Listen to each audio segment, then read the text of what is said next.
management and advertisers.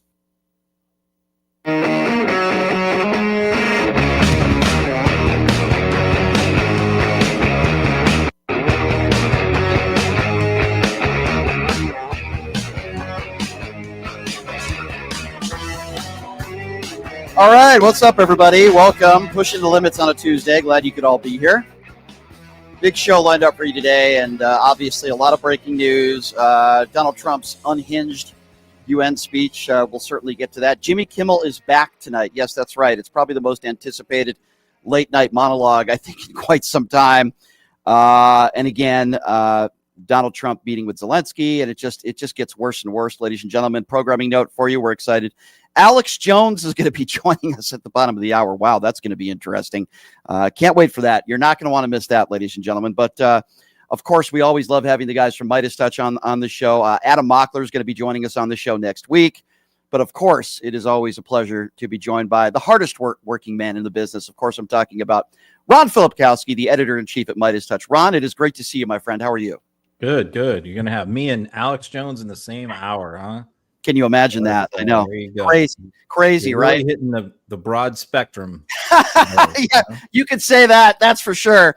Gosh, I don't even know where to start here, but I guess let's start with this unhinged UN speech. You had written on social media, which I thought was pretty accurate, that his speech was basically all countries suck. None of you know what you're doing. The U.S. is better at everything. I'm right about everything. You should listen to me and do what I say and give me lots of awards. That's kind of a pretty good breakdown, Ron, of what took place. What did you make of his speech today? I mean, when you realize the audience, this is not, he's not like standing up in the ballroom at Mar-a-Lago or at a rally or at CPAC or at Charlie Kirk's event. He's in the UN General Assembly. These are world leaders. These are ambassadors, secretaries of state. And he just gets up there and gives a speech that just absolutely, I mean, literally, I have to say that like everyone in the audience had the look on their face like, Are the American people really this dumb? Are they really this delusional? Like, and you see worry on their face, like, because you see the look on their face of, if so, the whole free world is in big trouble. Right. If this is who the majority of Americans think should be their leader, we got problems. And his speech was nuts. I mean, it basically had three themes, because his speech was he was going to get up there and tell everyone that they're all idiots. Like every world leader is a moron. Nobody knows what they're doing. Only Donald Trump knows what he's doing, and that everybody needs to start listening to him and be more like him. I mean, which is just the most ridiculous thing to say in that particular, to that audience in that setting. Basically, three themes in a speech obviously written by Stephen Miller, because this came right from Stephen Miller's brain. The first prong was anti-renewable energy, climate change. It's all a hoax. Everybody needs to quit doing solar, quit doing wind. You all need to do fossil fuels like we are now. That was one. And then second was immigration. All your countries are falling apart. He basically looking at Europe. You're taking on too many migrants and you're destroying your country. And you should look at the way I'm doing things and, deporting everybody. And that's what you need to do. And then finally talking about how he's this great peacemaker who's ended all these wars. And the people in the room are sitting there that were involved in these wars, and are involved in these wars, looking at him going, you had nothing to do with this, dude. We've never spoken to you. You don't even know where our country is, claiming that he ended all these wars and then griping that, that they all should be nominating him for the Nobel Peace Prize and various other awards, but that they don't appreciate his brilliance. That's basically his speech. Really mesmerizing and crazy. And it just, what's going on with his mouth too, Ron? Like, I don't know what's going on with his health. And I don't want to sound like one of these idiots on the right that was saying Joe Biden's in the bunker and he's got Alzheimer's. But at the same time, you've tweeted stuff about his dragging leg, and now there's something going on with his mouth and his hand. What is going on with him? Is he just getting old? Is his health deteriorating? What are your thoughts? Yeah, I think his health is rapidly deteriorating. just like we saw Joe Biden. I mean, he's basically the same age Joe Biden was at this point in his presidency. And, this is the point where I think we really started to see, well, it was probably year 2 into year 3 that we really started to see Biden decline. And we're seeing that now with Trump, who was about to, who's 80 years old, 79, 80. And yeah, it's all coming apart. I mean, his press conference yesterday with RFK, the guy could barely talk. He couldn't pronounce acetaminophen. He tried about 5 times and he couldn't do it. He's just mealy mouthed. He slurs his words. He was doing it a lot during the campaign. I think he's very heavily medicated, and that's, the thing that's able to kind of keep him going most of the time.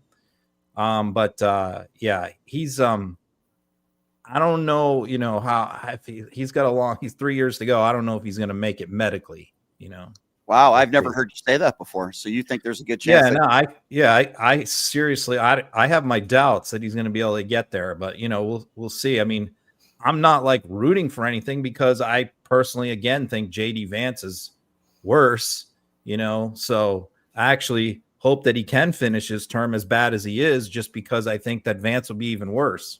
Yeah. In what way? I'm just curious, because I agree with you. Obviously, I can't stand JD Vance for a lot of different reasons. But when you say he would be even worse than Donald Trump, Ron, in what way? How so? Because, first of all, I think Vance is completely corrupted by, this weirdo tech bro right, completely owned by people like Peter Thiel and foreign influences, much more so than Trump, and has some really bizarre thoughts and ideas on policy. Closely aligned with Musk and Miller. And the thing about Trump is that he's so undisciplined and easily flattered and easily manipulated sometimes by reasonable people, like people on Wall Street, people at Fox, people in Congress, Republicans I'm talking about, that are not batshit crazy, can call him up and talk him off the ledge and say, look, I saw what you just said there. Like, we really don't need to be doing that. We need to be doing this. And sometimes they can pull him away from that whole Stephen Miller axis of crazy, axis of evil, and talk him into doing reasonable things half the time. But Vance, that's not a factor. Vance is much more disciplined. He's not going to be influenced by anybody. He's got his agenda. He knows what it is. Very similar situation to me to Ron DeSantis. Ron DeSantis would have been nothing like Trump and far more dangerous, in my opinion, because, again, much more disciplined, much more focused. And Trump is just Trump's happy to ride around Windsor Castle in a gilded carriage and for a day, and he's perfectly happy. Vance is not interested in stuff like that. Vance is focused on doing a bunch of stuff. And so that's why I just think he's more dangerous, because he's more heavily influenced by some really dark people. He's very inauthentic.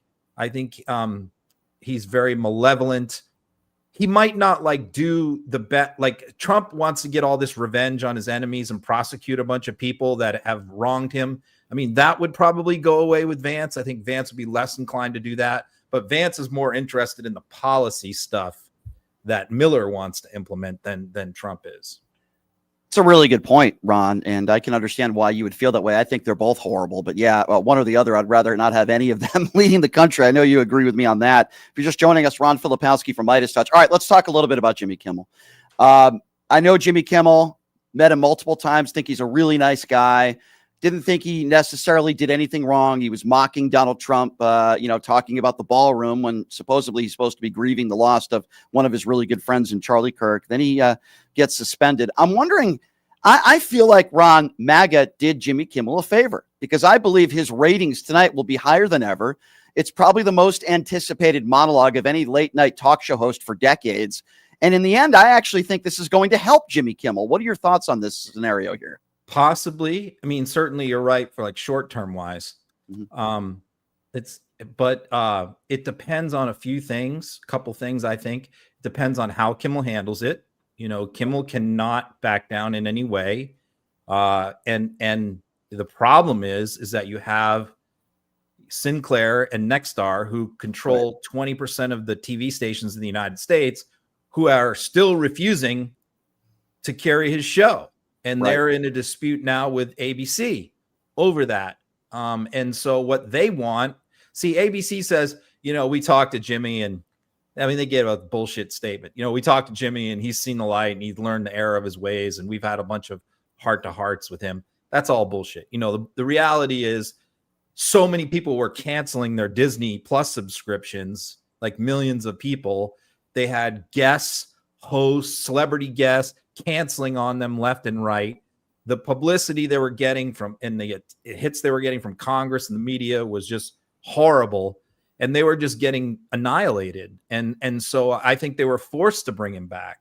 But, Sinclair and Nextar, who are both owned by right-winger pro-Trump people who both want to merge and take over other companies right now and need FCC approval to do that, are still not agreeing to put Kimmel on. And so the question becomes long-term. I mean, is that going to get resolved? Because that definitely would hurt his show if so many of those local stations are not going to carry it. But really, the person who has to fight that battle is ABC with their affiliates. ABC needs to body them and muscle them. We'll just see if they have the will to do that. Ron, we've heard, well, no, this has nothing to do with Donald Trump. This is just the FCC. Can we just be honest here? This starts with Donald Trump. Am I wrong in saying that? Yeah. I mean, but it's also Brendan Carr. I mean, Brendan Carr had this agenda for years. I mean, he talked about doing this. He wrote the Project 2025 section on the FCC. He served on the FCC at a lower level in the past. So, yeah, I mean, he's doing this he's going after Trump's enemies, but also this is a broader agenda that this is not just about Kimmel. I mean, this is a broader agenda that he has to radically transform media. If he had what he wants is to see people like Alex Jones, Jack Posobiec, Sean Hannity, Scott Jennings, all over network shows, right? These right-wing people that you see on social media that Trump is putting in his administration. He wants these people hosting Meet the Press. Right. And that is his goal. And to accomplish that, he is using the levers of government power. And every time one of these media companies caves to them, as they did at the beginning of the administration, it emboldens them. It makes them take bigger, bolder steps, more threats, more menacing. And so these guys are not going to back down until you punch back. And I think this was the first time anybody punched back.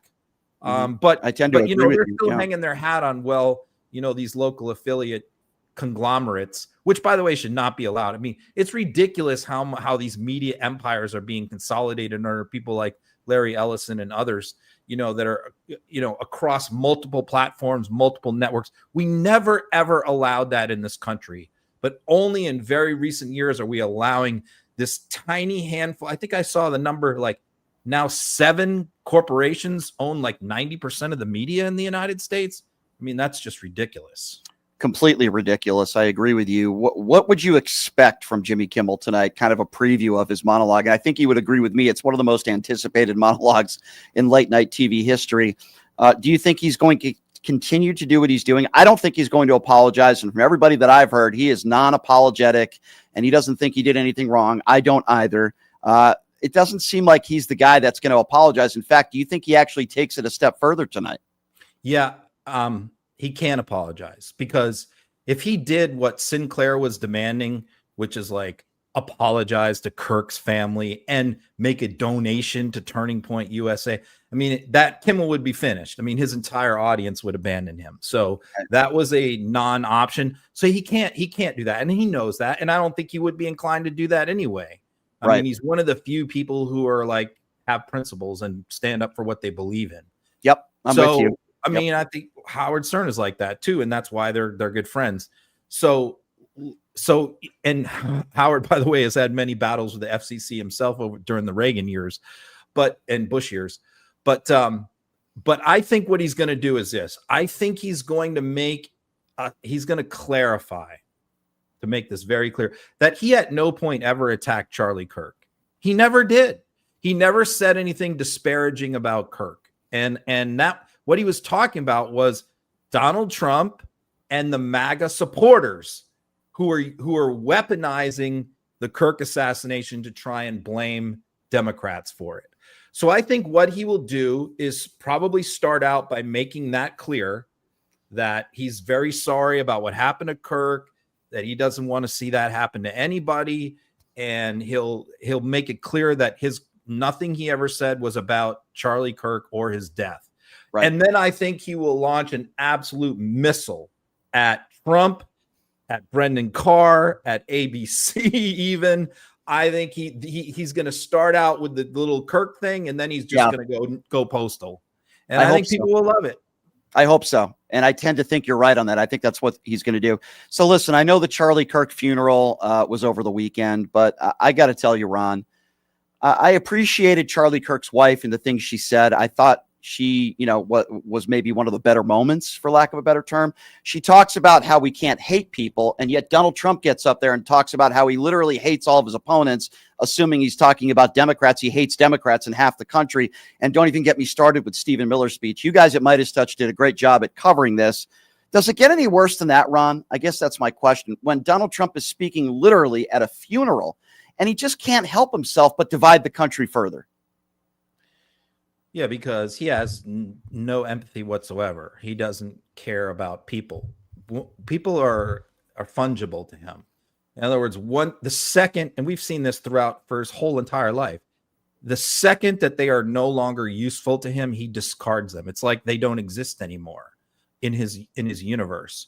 So I believe, the only thing that he cares about in the context of Charlie Kirk is what this death can do for him, and what turning point, whatever's left of it, can do for him. And so what was bizarre to me was this is supposed to be a memorial service that featured none of Kirk's family except for his wife, who, by the way, is now CEO of Turning Point. But like, his parents were not heard from, his siblings were not heard from, his friends were not heard from. I mean, it was Erica Kirk, and then it was a collection of Trump administration officials and right-wing influencer grifters like Jack Posobiec. Yeah. So it was bizarre to me in that context. Like, it was like a Trump rally, not really a memorial service after Erica was done.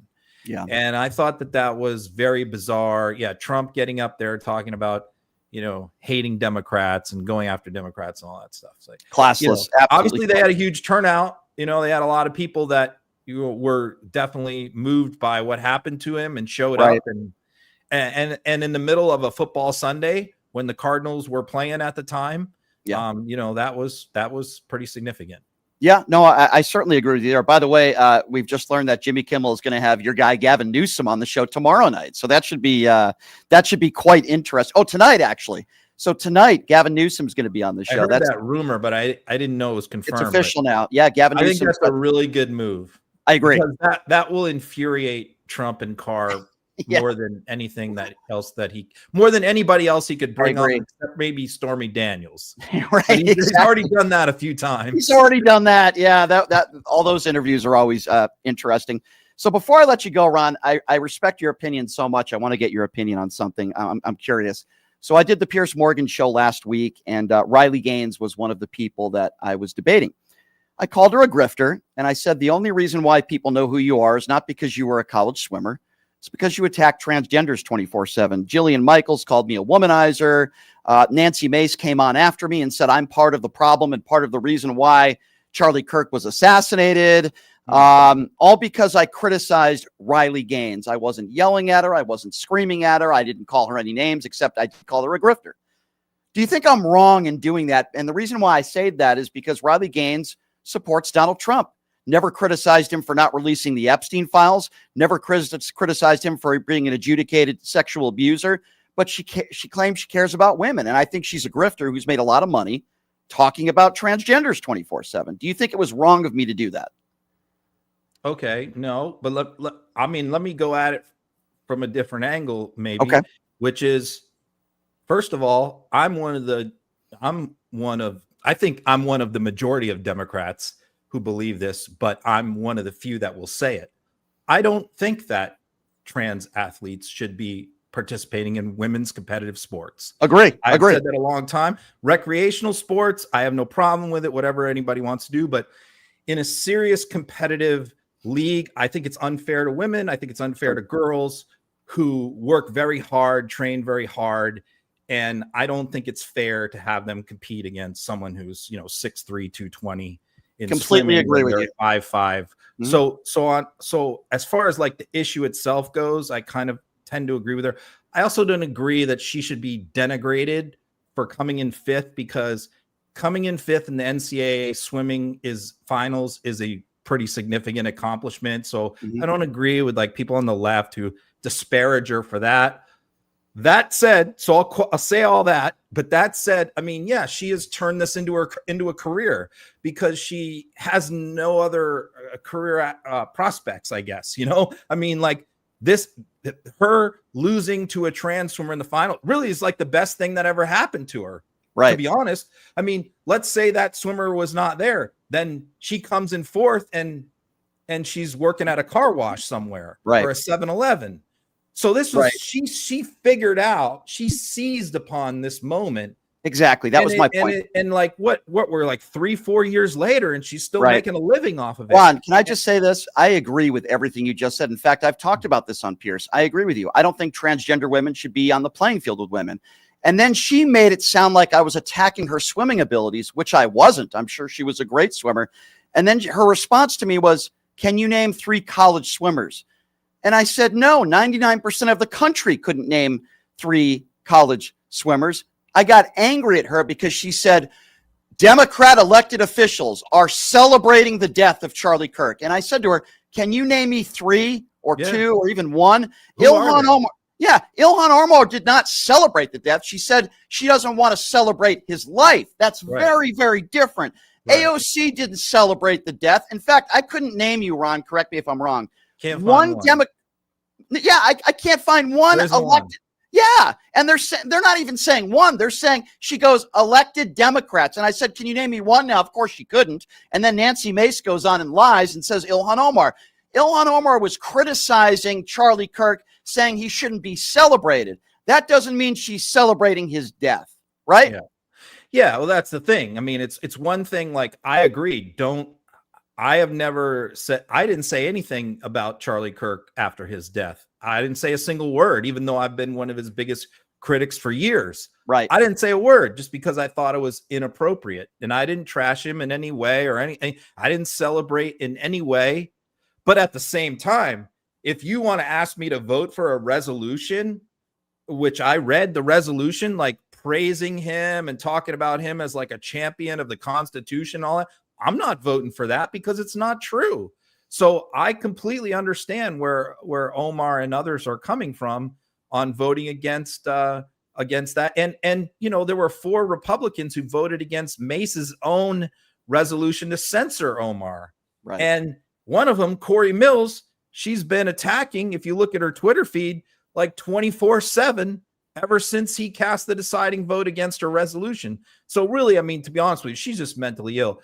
I mean, even everyone in the MAGA movement cannot stand Nancy Mace. Like, she literally has no fan base whatsoever except for a tiny handful of weirdos. Exactly. Completely agree with you. What do you got going on today on your Substack that we can look forward to reading? Well, I'll tell everybody to watch 2 big elections tonight. I mean, Democrats have had this incredible streak. 38 there have been 40 elections since November 2020, special elections, state rep, state Senate, Congress around the country. Democrats have overperformed their results from 2024 in 38 out of those 40 races, which is an astonishing number. Many of those races they lost, but in some of those races they lost districts where Trump carried them by 35 points and they lost them by 7. And that is a harbinger, if this trend continues, of what is going to happen in the midterms, which could be a wipeout. So tonight we got 2 more.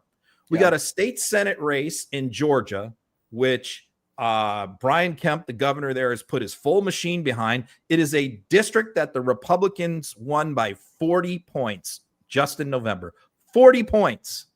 And so that's a race where the Democrat, I think, is going to lose. But if she can keep it within like 10 or 15 points in a dark red northeast Georgia district, that would be huge.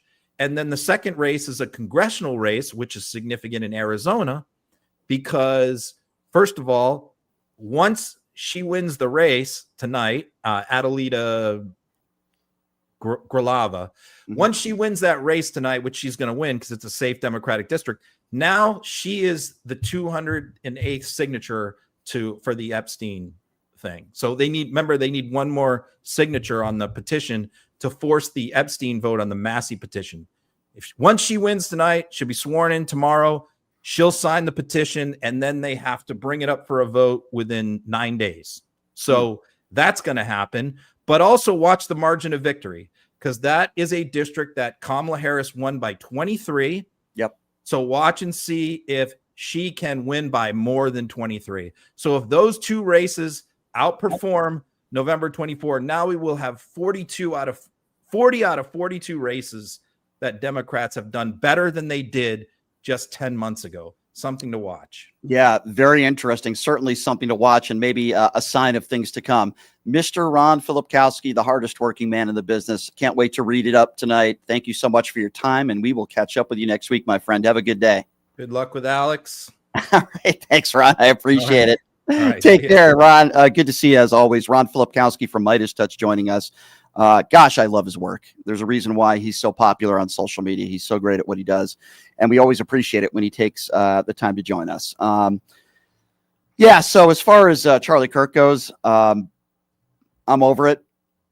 And I'm going to do my best to not bring it up much anymore, because quite frankly, I'm tired of it. But we are going to cover Jimmy Kimmel.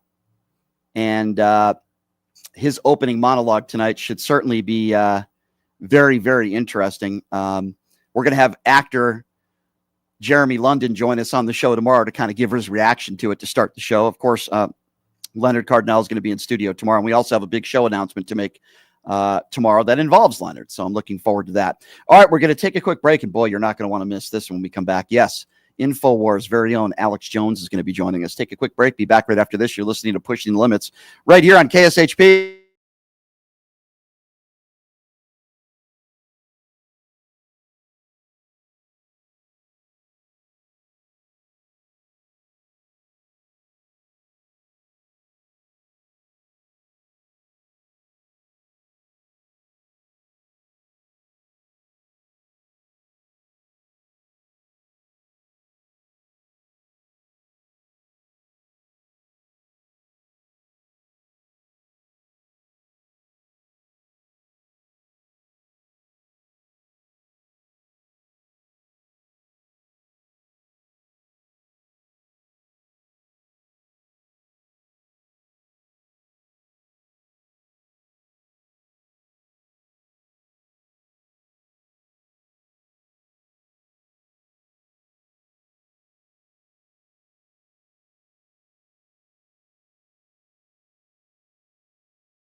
All right, welcome back. It's Pushing the Limits on a Tuesday. Thank you so much for joining us. As I mentioned, the guy from Party of Five, Mallrats, good friend of mine, Jeremy London's going to be joining us on the show tomorrow. Kind of reaction to this Jimmy Kimmel monologue, which, by the way, I am very much looking forward to tonight.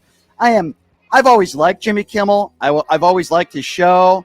I've met him multiple times, a good guy. I'm really looking forward to his show tonight. So certainly stay tuned for that. It's going to be a lot of fun. All right, so there have been times on InfoWars that they have attacked me. They have gone after me. They've called me a crybaby liberal, and they've said I'm Mr. Pro-Vaccine, and they've talked a lot of smack about me on InfoWars. And I said, you know what? It's about time we get Alex Jones himself on the show to try to explain to me why he dislikes me so much. So joining us right now on the show, it's a pleasure to have InfoWars' very own Alex Jones joining us on the program. Alex, thank you so much for being here. How are you? I'm doing good, Brian. Thanks for having me. And thanks for introducing yourself and explaining the fact that you are indeed a liberal crybaby. I didn't even have to introduce you. That was great. All right. Well, I mean, I don't know why you'd call me a liberal crybaby, Alex. That's not very nice of you to say to open up the show. But can I start out by asking you this? Why is everything with you a conspiracy theory? Why is it that everything you bring up on InfoWars, you always, wear the tinfoil hat? Because some people are getting kind of tired of the shtick. Why do you keep doing this, Alex? Oh, why do I keep doing it? Why is it called a conspiracy? Why is it that every time I'm proven right, you have to run away like a coward, Brian? Every single time I talk about autism, finally, RFK is coming out and saying that it's the Tylenol that I've been saying for years, that the chemicals that they're putting in here is a globalist conspiracy, quote unquote, to depopulate us, to make us have fewer kids. But as soon as I'm proven right, you got to run away and point to some other thing. What you need to do, Brian, is you need to have a counter. I see you have a clock on your wall. You need to have a counter with 6 digits on it. And every single time Alex Jones is proven right, you're going to make that tick up, okay? Well, what do you mean? You're the one who said the Sandy Hook shooting didn't happen. You weren't right about that, and you were sued for $1 gazillion. Did you ever apologize to the families? Right. That's very low, you, Brian. You know I'm not allowed to talk about that. And yes, you're right. $1 gazillion that came after me, an insane amount of money that doesn't even exist, because I tried to speak the truth, but I'm not allowed to talk about that right now. I will say this. I will say that I eat a lot of chili. I eat a lot of spicy food, and sometimes it gets you hot. Because the spicy food, it gets into your body and it clears out all the antioxidants, but it also makes you mad. People say, oh, Alex, you're always turning red because you're so angry. Well, I am angry at the globalists, but I'm also very red from the spicy food. And if you go to Infowars.com right now, we have caveman milk. Caveman milk. I don't know if you know about this. We partnered up with 23andMe. Any single woman that has any amount of Neanderthal DNA, we take their breast milk, and the pH values cancel out the spicy effects. You get all the benefits from the getting rid of all the antioxidants, none of the side effects. So I'm not going to be saying anything about any more Sandy Hook stuff. But I will say this, Brian. You know this David Hogg guy. You've heard of this guy, David Hogg? Yes, I know who David Hogg is. Yes, you don't like him? Well, you know how lazy the Democrats are getting. They're getting these people, these so-called survivors of Parkland and Sandy Hook and all this, and now they're making them the head of the DNC. They're not even trying anymore. They're bragging. They're rubbing it in your face, Brian. They don't care that me and you can notice these things because they know they can get away with it. All right. Talk conspiracies, Brian. How about you pay attention to what's going on right before your very eyes? All right. Well, I'll pay better attention, Mr. Jones. If you're just joining us, Alex Jones from InfoWars is on the line with us. Alex, why do you always blame the deep state for everything? Like, I don't even know what the deep state is. Can you please help me explain to us that? Did Alex Jones just hang up on us? Well, you better call him back. That was just starting to get good. What happened? Is that the deep state? Is that the deep state? Is that true, by the way? Is Alex Jones really selling breast milk on his website? That can't be true. Am I being duped? I don't know. Am I being duped? I don't know. That can't be true. By the way, in the chat, if there's anybody out there that wants to ask Alex Jones a question in the super chat with a donation, I will do my best and try to ask Alex Jones that very question. Maybe he will blame the deep state for why we just got disconnected. I don't know what happened there, but we got to get Alex Jones back on the line. I don't know. Alex, do we have you back on the line? Was that the deep state? I don't know what happened there. Yeah, very funny, Brian. You cut me off when I'm in the middle of explaining how much of a fraud you are, and then you bring me back on like nothing's happening. So what did you miss? What do you need me to drill into your head? Because you're so dense, it's hard to get in there. Maybe I need a carbide bit just to get into that dense skull of yours. Well, you blame the deep state for everything. Like, what is the deep? Like, why do you do that? Are you pretending like you don't know?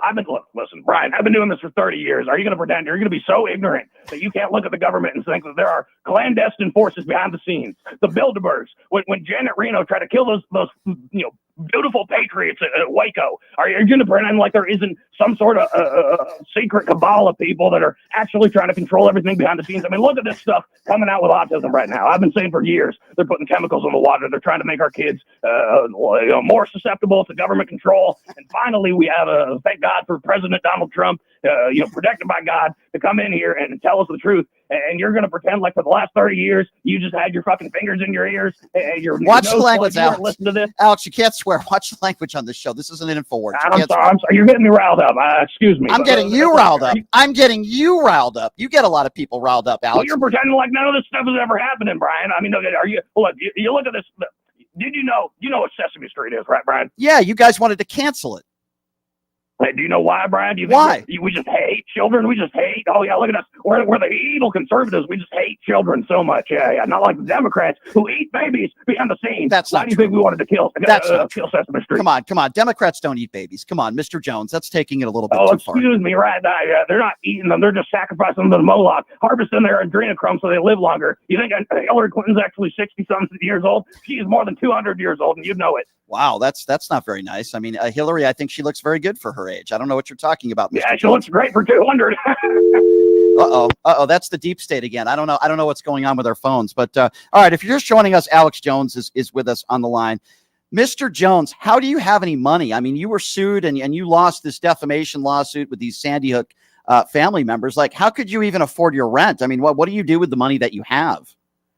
Brent, you know as well as I do that was a completely phony lawsuit, $1 billion. The only people that can even afford that aren't even involved. I had to spread my money out into various shell companies. I'm doing everything I can to fight back against the deep state who's trying to cancel me, trying to bring me down. The reason InfoWars is still back up is because there have been enough patriots on the right who are willing to fight back and fund me and keep my show alive. And so if you're going to try to come out here and say that was legitimate, I mean, can you even justify that in your head, Brian? Well, one person could be worth $1 billion. $1 billion just like that. That's ridiculous. I mean, I don't know. You make a lot of money selling that breast milk on InfoWars, so I don't know. But listen, Mr. Jones, it's very clear to me that you're into the whole clickbait stuff, that you say things that are controversial. But let's forget about that for a moment. I had your ex-wife on this show, and your ex-wife told me, literally on this show, that when you lived with her, that you used to urinate in cups all over the house and she would have to clean up after you. Is that true? Listen, Brian, I do a lot for this country. I do a lot to fight against the globalists. And sometimes you can't get up and go to the bathroom because you're standing in front of the camera and telling the truth for 24 hours. Okay? You want me to install a toilet under my chair on Infowars.com? That is absolutely ridiculous. Sometimes you got to go where you got to go. That is not all ridiculous. Sometimes you just got to do what you got to do. And the fact that you are out here slandering me and saying, oh, Kelly, Alex used to strangle you while you were pregnant with absolutely no proof whatsoever, and try to deflect against this, making it funny about piss and all that. I mean, it's ridiculous. All right. Well, listen, Mr. Jones, I appreciate you coming. Like, I didn't mean to get you upset. I just feel like your blood pressure is very high. You scream a lot. You yell a lot. You seem to be friends with people like Nick Fuentes. You seem to be friends with people that are on the alt far right. And you're the one who cried about the Epstein files. Remember, you're the guy who kept saying, release the Epstein files, release the Epstein files. And now you're firing people on InfoWars because they're calling out Donald Trump. Doesn't that make, I guess my question is, Mr. Jones, doesn't that make you a hypocrite?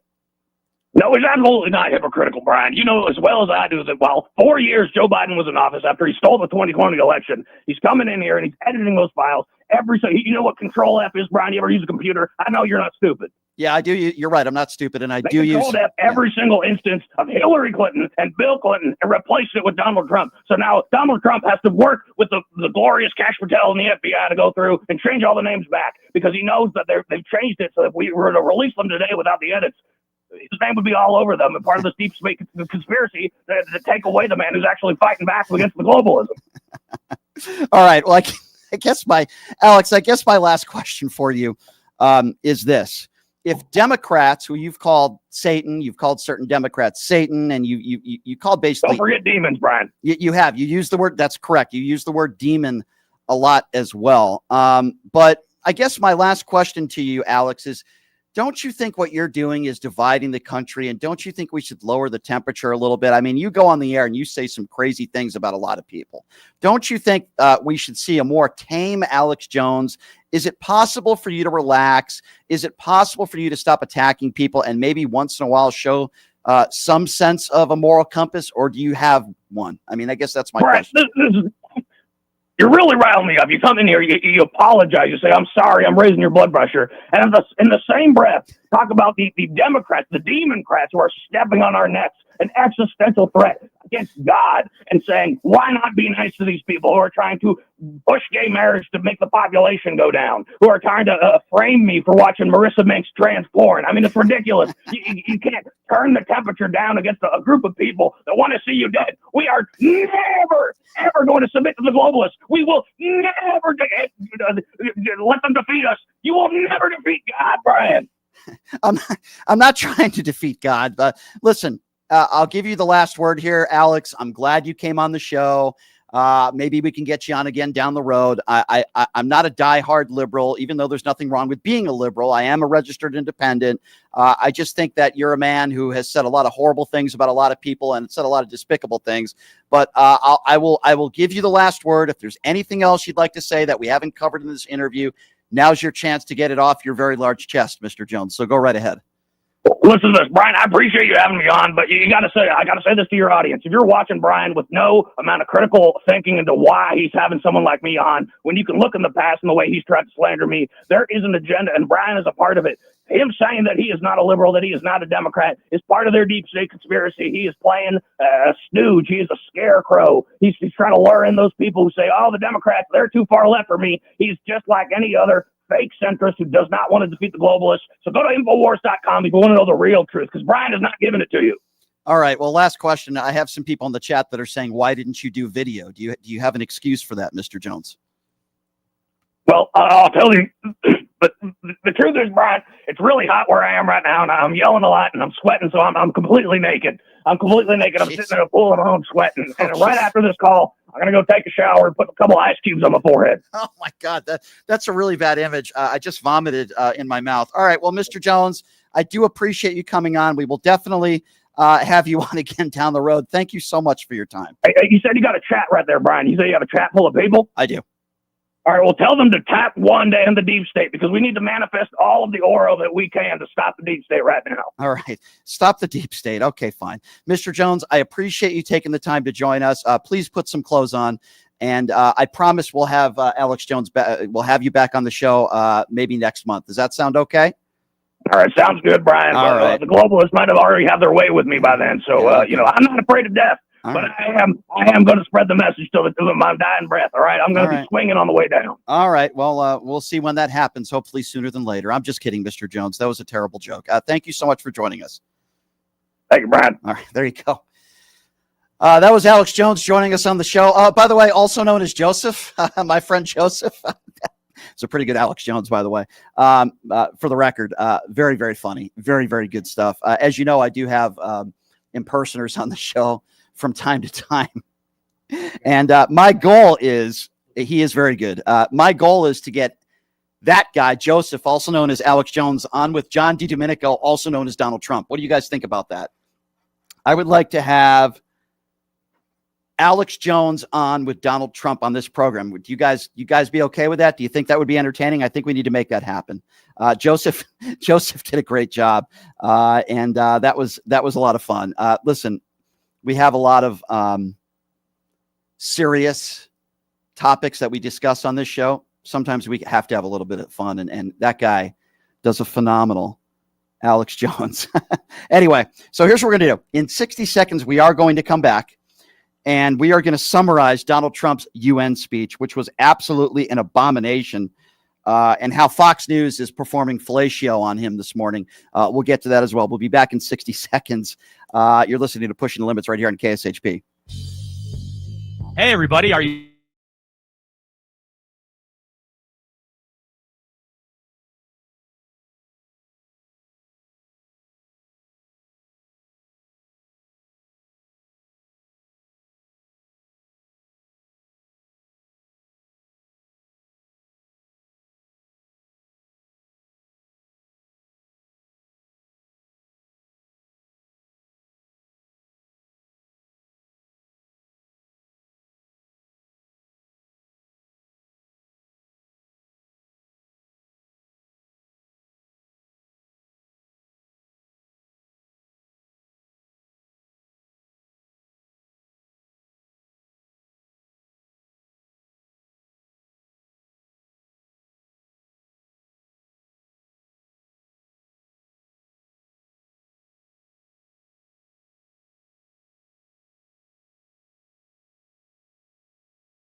All right, welcome back to the show on a Tuesday, Pushing the Limits. We had a little fun there with Alex Jones, also known as Joseph. That was very funny. I appreciate him coming on. So, getting back to some serious talk, and then we'll get to the phone calls, obviously. But, you know, Trump's UN speech today was nothing short of an embarrassment. I think we all could probably agree with that. But this was Donald Trump earlier today talking about destroying countries and how much Europe is in trouble. Again, this is supposed to be a very serious speech. The President of the United States speaking at this UN conference, and have a listen to this. We have reasserted that America belongs to the American people, and I encourage all countries to take their own stand in defense of their citizens as well. You have to do that because I see it. I'm not mentioning names. I see it, and I can call every single one of them out. You're destroying your countries. They're being destroyed. Europe is in serious trouble. They've been invaded by a force of illegal aliens like nobody's ever seen before. Illegal aliens are pouring into Europe. Nobody is ever, and nobody's doing anything to change it, to get them out. It's not sustainable. And because they choose to be politically correct, they're doing just absolutely nothing about it.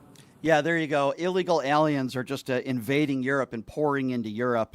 Not like any of these leaders are speaking the same language, but Donald Trump knows best, right? He's blaming illegals for everything. He blames illegals for his fake hair and his fake hair comb over. He blames illegals for the fact that Melania Trump wants to be in a different zip code. He blames illegals for the jobs report that came out. I mean, he literally blames illegals for everything. There are literally members of the UN there running countries with their hands over their face. They just can't believe what they are hearing from this unhinged imbecile. But Orange Turd also was bragging to the UN that he deserves the Nobel Peace Prize. Yes, that's right, ladies and gentlemen. I'm not making this up. Have a listen to this. Wars is action.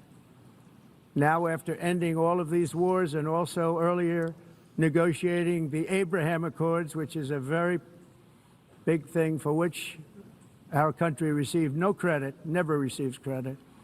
Everyone says that I should get the Nobel Peace Prize for each one of these achievements. But for me, the real prize will be the sons and daughters who live to grow up with their mothers and fathers, because millions of people are no longer being killed in endless and unglorious wars. That's right. Get that adjudicated sexual abuser the Nobel Peace Prize. Yeah, I couldn't think of a better person. Oh, my God. But Jesus, I cannot believe this guy is unhinged. By the day, he gets worse and worse. Now listen to what he had to say on U.S. environmentalists. It gets worse. It's nonsense. You know, it's interesting.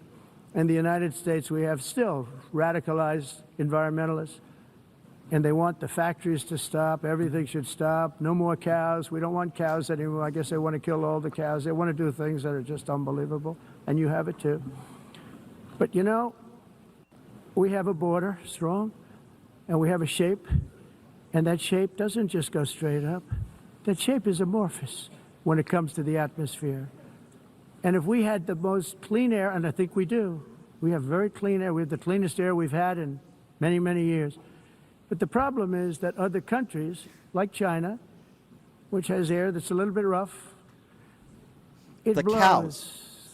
And no matter what you're doing down here, the air up here tends to get very dirty because it comes in from other countries. I mean, is he really blaming the cows? Leave the cows alone. I mean, I could make some comments about cows and Donald Trump's physique, but I would never do that because that would be very inappropriate. Does anybody want to milk Donald Trump?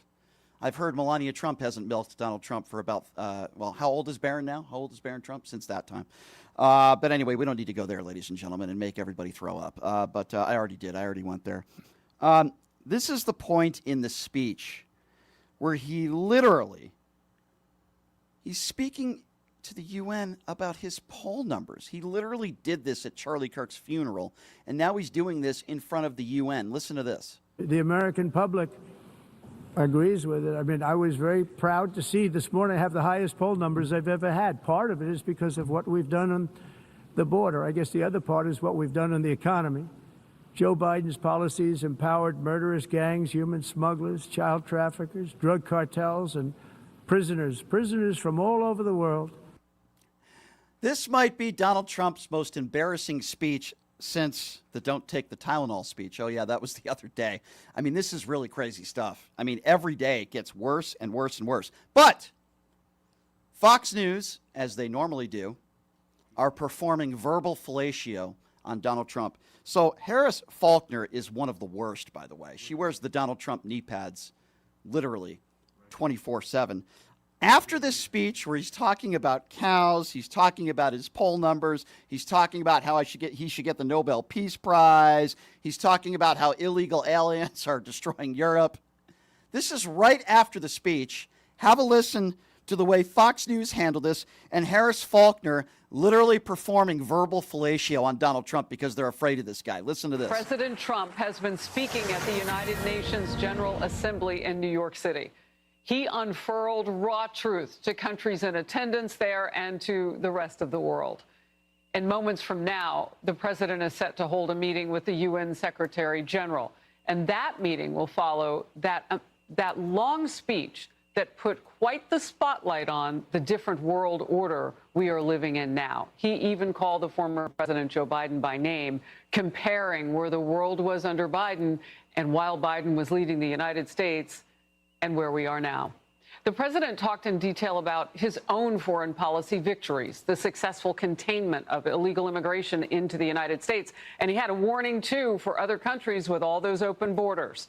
And, of course, he talked about the ongoing wars with Israel versus Hamas and Ukraine versus Russia. I'm Harris Faulkner. You are in the Faulkner Focus. Yeah, go Faulkner yourself. Oh, my God. That is literally Fox News and Harris Faulkner, the fool, literally wasting no time at all in trying to shine the orange turd. Ladies and gentlemen, it's laughable. Raw truth about the cows and about how he deserves the Nobel Peace Prize, and he knows about all these illegals that are invading Europe, and it's just ruining Europe. And he bragged about his poll numbers. This is a day after he did maybe the most embarrassing speech since this morning when he was imploring people not to take Tylenol. Number to call if you want to be a part of the program, 702-221-7283. And again, boy, there's a lot to talk about. What do you expect from Jimmy Kimmel tonight in his monologue? I am certainly looking forward to that. Obviously, Donald Trump's UN speech, which was beyond embarrassing. We're talking about that. Completely unhinged. The orange turd himself, the adjudicated liable abuser, and unfortunately the president of the United States that is losing his mind day by day. And what was going on with his lip, by the way? What is going on with his mouth? I thought that was also a bit strange as well. So anyway, let's get to the phone calls right now. 702-221-7283. Rajesh is first up on PTL. Hi, Rajesh. It's Rajesh, actually. Rajesh, sorry about that. Go right ahead, my friend. Love the show. Thank love you. The way you hold everybody to account. I love that. Thank you. I wanted to talk about Charlie Kirk. I'm no Charlie Kirk fan, but I don't think he should be dead. I think all types of political violence is wrong, and I think both sides need to come out and condemn those things when they happen. That said, this is what Donald Trump and the GOP have done to our politics, right? They have turned it violent. I mean, ask yourself this. Before Donald Trump got into politics, did we ever see ballot boxes getting lit on fire and blown up? No. No, we didn't. No. Right? Ask yourself this. Before Donald Trump got into politics, did you ever see election workers who are volunteers and should be commended for donating their time and effort? Did you ever see them get their lives threatened and fear for their lives simply for doing their job? No, you're right. No, didn't see it, right? And what about poor Dr. Fauci? Dr. Fauci is not a politician. He does not care about politics. Science doesn't care about politics, right? Right. He worked with George W. Bush just fine. He worked with Barack Obama on the opposite end of the political spectrum just fine. After working with Donald Trump, he cannot go take a walk with his wife in the park without a bodyguard. That's true. Well, Cannot do it. No, you're right. You're right. Don't even get me started on the insurrection. So, I mean, this is a guy, Trump, who encourages his supporters, hey, if you come up on someone who doesn't agree with you, Pay not for your legal fees. Right, exactly. I said that right? I said that, Like yeah. Kari Lake.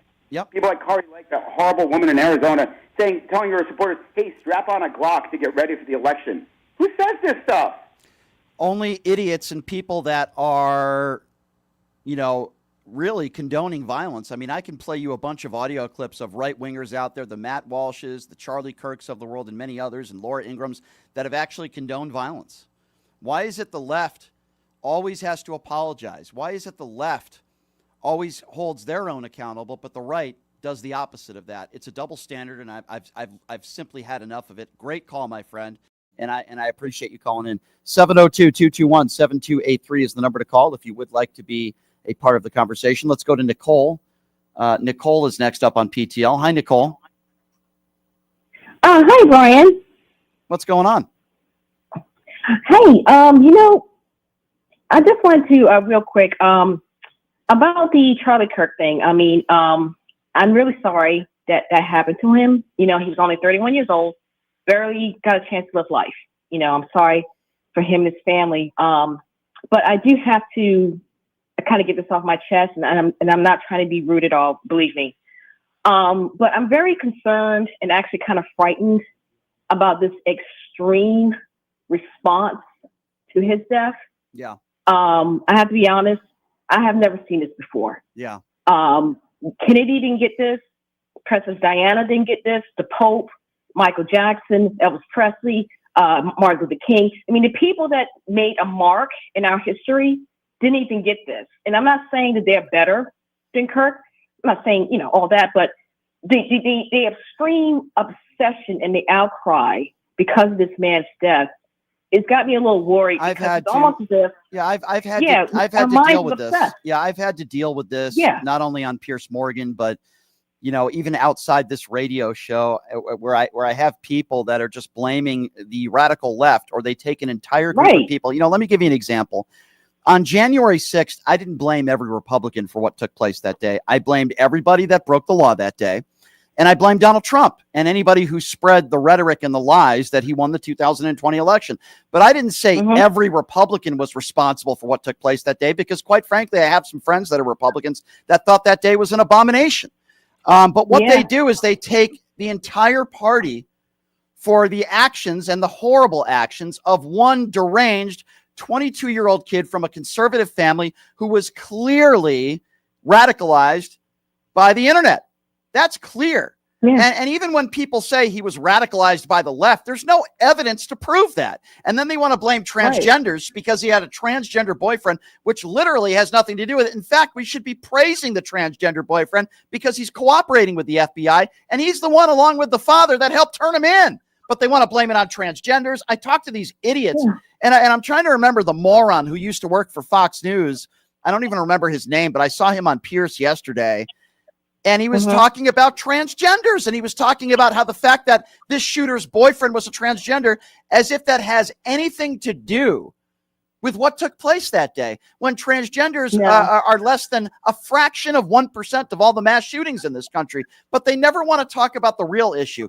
Democrats do. Gun control. How did this person get radicalized? Let's talk about that. What websites was he on? Let's talk about that. Let's talk about how he was able to take his grandfather's gun. Let's talk about that. Let's talk about gun control and security. These are real issues that we could bring up that could help prevent the right or the left people getting assassinated, but they don't want to talk about that. They just want to attack one side of the aisle. It's the radical left. It's the entire left. Even after the January 6th insurrection, when over 1,500 people broke the law, I didn't hear Democrats blaming Republicans. I heard Democrats blaming Donald Trump for the rhetoric and blaming the people who committed the crimes. Why does the right take an entire group of people and blame everybody for the actions of one person? Right. I agree. It's in my opinion, it's getting a little out of hand that we're just, it's almost as if we're in a trance. It's like we under some sort of mind control with the response of this guy. I mean, I get it. It was tragic. But I'm seeing people on YouTube slamming their phones down. They're screaming into the phone. Their faces beat red. And I'm saying to myself, my God, everybody just needs to calm down. I mean, I get it. He had fans, but you can't. God. We won't be able to see people calm down so long as Donald Trump is the leader of the Republican Party. It's not going to happen. There are too many people on the right. And, there are people that go after Destiny, a personal friend of mine. I don't agree with everything Destiny says, but let's be honest. He's not the president of the United States. Donald Trump is the president of the United States who literally spews hatred at a funeral. He literally says he hates his political opponents at Charlie Kirk's funeral. The man can't stop dividing us. So I don't want to hear anything from Republicans. I don't want to hear anything from Republicans talking about the rhetoric from the left when your leader is the guy that cannot control himself, the bumbling, adjudicated, sexually abusing fool, okay, who has to divide us at a funeral. By the way, do you remember when he flew out to New York City, the tragic story of that police officer, and he went to the wake, and then outside the wake, he did the exact same thing. He held a press conference. He started attacking his political rivals. The man is sick. He's not capable of bringing people together. He only appeals to his far-right white supremacist base. That's it. Make America white again. If you're a MAGA supporter, you're welcome to call in and tell me why you disagree with me. 702-221-7283. Let's go to Dave. Dave is next up on PTL. What's up, Dave? Hey, Brian. Thanks for taking my call. Sure. So, make a long story short, I'm going to take my answer off the line. So, I think there's a big problem. I've never seen this guy is totally mentally retarded, and Trump has made a mess, mockery out of everybody. He's pathetic, man. He's horrible. I mean, these MAGA people, the ones that support him, they're as stupid as the people and the contestants on The Price is Right. They can't even. That's how stupid they are. I mean, they are really dumb. I mean, I'm just watching this crap and nothing has changed. It's going to get worse because we're already, almost in October now? Yeah. And he's done a lot in 9 months. People, hold on to your seat. It's going to get worse. We don't even know what he's going to do. And something, the stupid caller that always calls all the time, the one that talks like Charlie Brown, the one that calls sir all the time, we know who you are because, he's Charlie Brown. So, these people are sick. They're mentally retarded. They're just pathetic. I don't waste my time.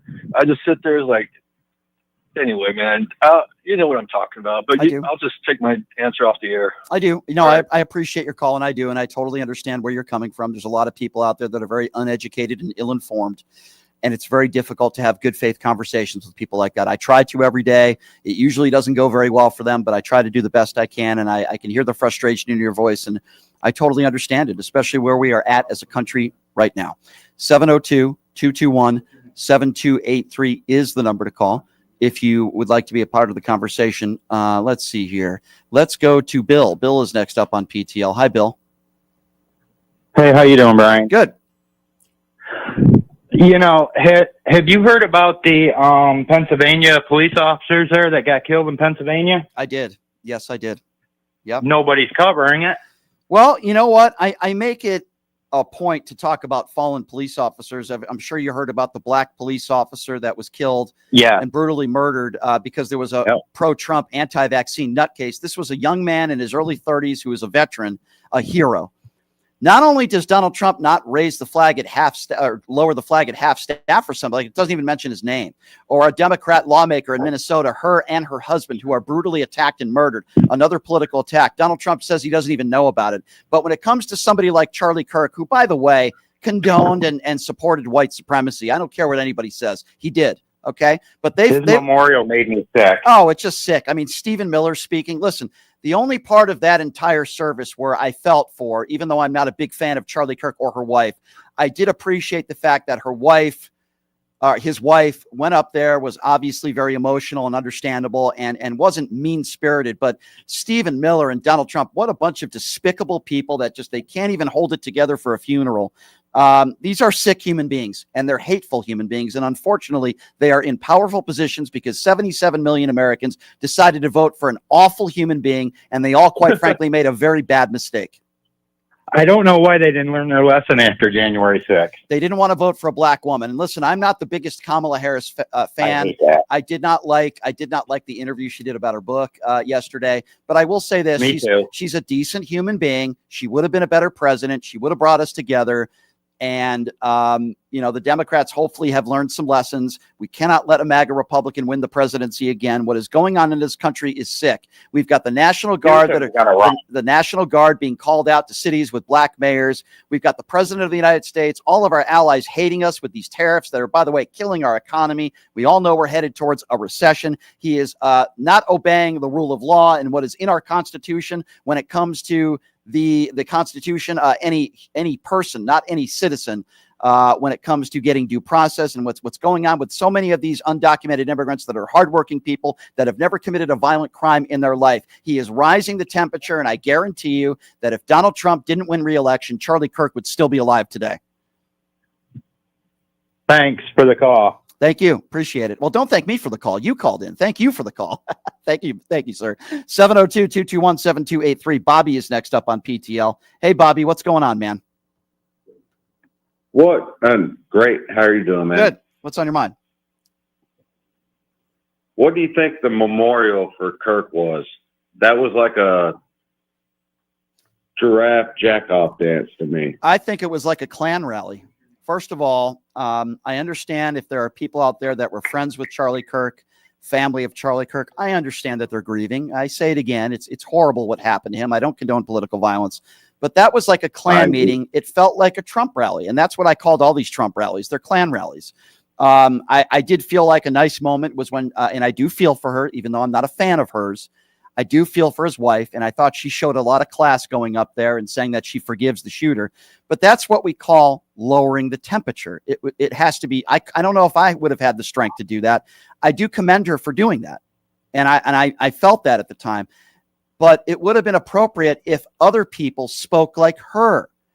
And instead, you had Donald Trump and Stephen Miller that were the opposites, spreading their bigotry, spreading their hate as if it was a campaign rally. It wasn't. You're burying a man, whether you liked him or not, in his early 30s that was murdered. And Donald Trump is talking about Jimmy Kimmel. Donald Trump is talking about how he hates his political opponents. I mean, anybody out there that condones that speech, you are a sick human being. And sadly, a lot of them are Trump supporters who voted for Donald Trump. In fact, I would argue all of them are.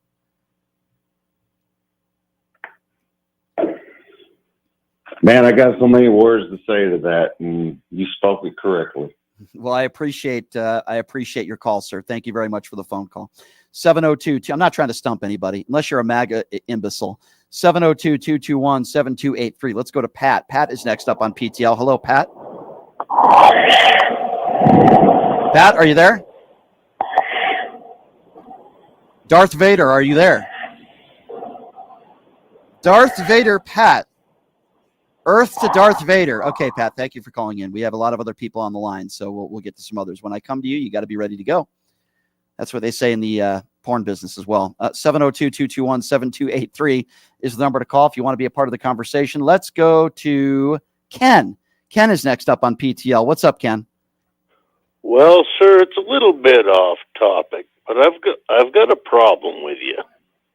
Okay. You're in the wrong damn time slot. You need to be a little bit later. You need to be in the drive home crowd, because here on the East Coast, you're 3 to 5. But on the West Coast, you would add a comma easily, because you've earned it. Mm-hmm. You have earned a little better time slot, and everybody on here better agree with that, or well, if I could lift my leg, I'd kick your ass, but I can't do that. Well, that's nice of you to say, Ken. I will tell you that this was my option to go out this time.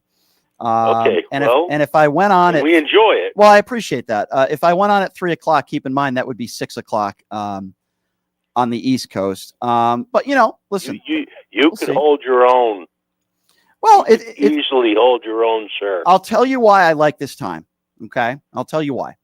Because I'm able to wake up in the morning and cover the big news of the day. And it seems like a lot of the breaking news happens when I'm on the show. Doing a later show at 3 or 4 o'clock, a lot of the stuff becomes stale. For example, Donald Trump's UN speech. If I'm talking about it 4 or 5 hours from now, that's old news already, but I'm able to talk about it when soon after.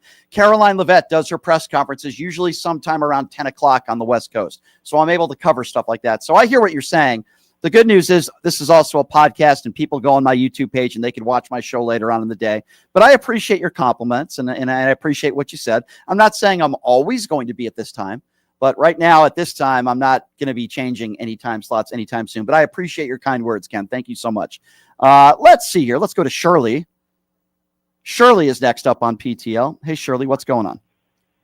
Hi there. How are you? Hey, good. What's on your mind today? Okay, I'm from Canada. And, oh, my God, I have so much to say, and I know I have to, narrow it. I will always go back to when Trump won the election, okay? He lied. He lied about everything. And even the ones that would never have voted for him voted for him because of the bullshit that he fed the people. Okay? So then he gets elected, and I knew exactly what he was going to do. Call me whatever. Call me, I don't care. That Project 2025, I read it. I'm Canadian, and I read it. Yep. And I knew he was going to follow that to a T. He has. And, all the bullshit, like you just think about what happened first on that 2025. That was through the Federalist Society or whatever, was dismantling the Department of Education. Like anybody that is American that doesn't understand this, and that includes MAGAs, that don't understand that, and if they think that they are going to be saved by Trump, that's never going to happen. Never. He will shit all over him. Anybody that voted for him, and the MAGAs that followed him. Yeah, no, listen, I hear you, my dear. And I don't disagree with you, and I appreciate you calling in from Canada. There's a lot of Canadians that listen to this show. I'm very grateful. And I'm very sorry that we have an incompetent and a dangerous president who has insulted Canadians, insulted basically all of our allies. And it's disgraceful. And I'm glad that you follow politics. I'm glad that you listen to this show. And I certainly agree with you 150%, and I'm on your side. 702-221-7283 is the number to call if you want to be a part of the program. Let's go to Rebecca. Rebecca is next up on PTL. Hi, Rebecca. Hi, Brian. Good to talk to you again. For 35 years, I've been a left-leaning registered Democrat. That tells you how old I am. Yeah. But after this Charlie Kirk resolution, my congressperson, Jimmy Panetta, voted yay for it. Hakeem Jeffries. I even know Jimmy's father. Leon, he wouldn't have voted for that. And I did an internship for him 30 years ago. But that was the last straw. I'm now a registered independent. I'm just so disappointed in this Democrat Party. Well, I'm disappointed in a lot of people, but I will certainly take the side today of the left than I do the right. You're right. There's a lot of problems with the left. Too. I mean, listen, I think Chuck Schumer needs to go. I think Hakeem Jeffries is a good man, but I don't think he's doing a good enough job. I think we need more fighters on the left. We have some, but we don't have enough. So I understand your frustration, but I agree. These days, I'll still take policy on the left and policy on the right. That's for sure. Oh, me too. Yeah. Well, Me thank too. you. Thank you, my dear, for the phone call. I do appreciate you. Thank you so much. 702-221-7283. Let's go to Scott. Scott is next up on PTL. What's up, Scott? Yeah, make sure to hear you this time. I'm Scott the MAGA hater. I think the only truth that Donald Trump unleashed on the UN was his stench from his diarrhea and piss-smelled diaper that he wears. And, I was listening to Nevada Public Radio earlier today, and they had Peter Navarro on. And he was talking about how they should not persecute him, but that they should persecute like James Comey and all those other people. Can I ask you a question?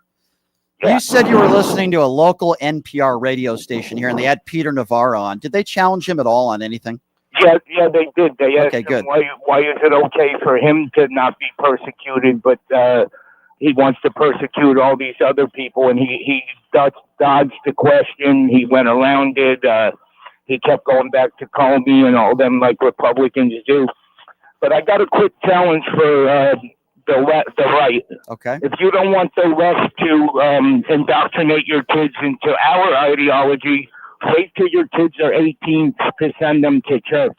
Yeah, that's so a good they can point. learn about your fake God and your fake religion. Yeah, But you're so anyway, right. You are so right about that. And, you know, a lot of these right-wing evangelicals, they hide behind their religion. For example, they're anti-gay, they're anti-trans. Some of them are racist. Well, that's what my religion tells me, they say. That's my religion. That's what my religion tells me. That is a cop-out and an excuse for your bigotry and your hatred towards others.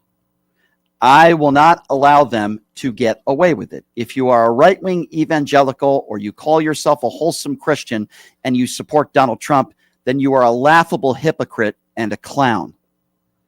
702-221-7283, the number to call. Let's go to Gary. Gary is next up on PTL. What's up, Gary? Yeah, this is Gary. We're talking about Jimmy Kimmel tonight. Yeah. I hope he didn't give in to ABC to be softer on Trump. I hope he comes back 10 times stronger. What do you think is going to happen? Yeah, I tend to think that is what's going to happen. I think the last thing that Jimmy Kimmel will do is apologize. I know I'm not friends with Jimmy Kimmel, but I know Jimmy Kimmel. We've had multiple conversations when he's been in Vegas. And my sense of him, from what I know, is that he's a stubborn guy. He's not going to apologize. In fact, it wouldn't surprise me if he doubled down on some stuff tonight. And quite frankly, I hope he does. I hope he does, Yeah, sir. That's what I'm saying. Yeah, I think he I will. hope he does too. I think he will. I've been watching Jimmy since you remember the Man Show, him and his maggot friend Adam Crow. I've had Adam Crow on the story on this show before. He is a complete clown and a man of hatred. I can't stand him, and I'm so glad that Jimmy Kimmel's career has skyrocketed compared to Adam Carolla's career, who's performed. You know, I hear that they're still friends. Adam Carolla was on They are. the other day. They are. And he said they're still friends because they don't talk But politics. anyway, They are. I've loved Jimmy Kimmel since the '90s, and I hope he stays strong and doesn't give anything. Let me tell you something. I think that's exactly what's going to happen tonight, Gary. I really do. I think that's exactly what's going to happen tonight. 702-221-7283. But hey, that's the beauty of it. We'll find out and we'll cover it tomorrow. Jeremy London knows Jimmy Kimmel well. He's going to be joining us on the show tomorrow to start the show. Let's go to David. David is next up on PTL. Hey, David, what's going on? Hey, Brian. Hi, how are you? Good. What's on your mind? Listen, I'm calling because I saw the headline there on your site about what Jimmy Kimmel would say or do. Well, I'm only hoping that the first thing he does is play exactly the video of what he said, so everyone understands he did not insult Kirk in any way. So I hear you, David. But here's the thing, and maybe you agree with me on this, maybe you don't. I don't think Jimmy Kimmel has to explain anything. I really don't. Oh, no, I agree. Yeah. I agree. If people don't know what he was trying to do, which was point out the idiocy of Donald Trump and the fact that Donald Trump has no empathy, and allegedly this is one of his close friends who was murdered, and he says, I'm doing fine, and then he starts talking about the ballroom. That is not a normal response. It's idiotic. Yeah. It's ridiculous. It is ridiculous. And that's really all he did. That's all he did. Yeah. He upset our dear leader. Yeah. Right. I mean, that's what this is about. Yeah. Hey, listen, I'm going to let you go. There's a short call. Thank you. I want to tell you, I'm in Ohio. I'm a 77-year-old great grandpa. Mm-hmm. And so you don't have just young folks listening to you. You have old Democrats listening. Can I just end by saying that means a lot to me, by the way. And that's what I love. Good, man. That's what I love about the show is we have young people, older people. Great. We have people of all different colors in the crayon box that listen to this show. And I'm so proud of that. But I will say this, sir, you lasted at least 2 minutes longer than Donald Trump did with Stormy Daniels. Hey, listen, I have one little hint for you. Yes. One little bone to pick with you when you talk to these idiots. Yep. You keep talking about the young girls in locker rooms. Yeah. You know, we're in dressing rooms. There's a difference between locker room and dressing room. That's even worse. It's even worse. Yeah. Because they don't have locker rooms. But here's why I say. But here's why I say that's funny. Here's why I say that. Yeah. It's the right that's always talking about transgenders going into locker rooms, but yet the guy who they support went into teenage girls' dressing rooms. You can't make this stuff up. It's crazy. Anyway, I appreciate the call, my friend.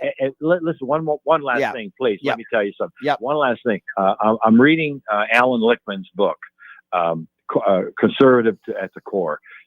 You've got to read it. Buy it and read it. I don't know if you know who Alan Lichtman is. But I do. I do. Yeah. Okay. I do. Well, anyway, I'm about almost halfway through the book, and man, does he expose these stinking Republicans for what they are. He was wrong about calling the election, though. I will say that. He said Kamala was going to win. He was wrong. I know. That was one screw up. Yeah, he was wrong about that one, but that's okay. Hey, listen, sir, I'm so glad there are people like you out there listening. Thank you so much for the phone call. I really appreciate you. By the way, did you guys hear about George Santos? So George Santos has done this show. I've had plenty of private conversations with George Santos. He certainly is a liar. He certainly has some emotional issues. He certainly broke the law. But should he be on solitary confinement 24/7? I got to be honest with you. I'm going to have to defend him on this, and I know there's probably a lot of listeners that are going to disagree with me. He's not a violent criminal.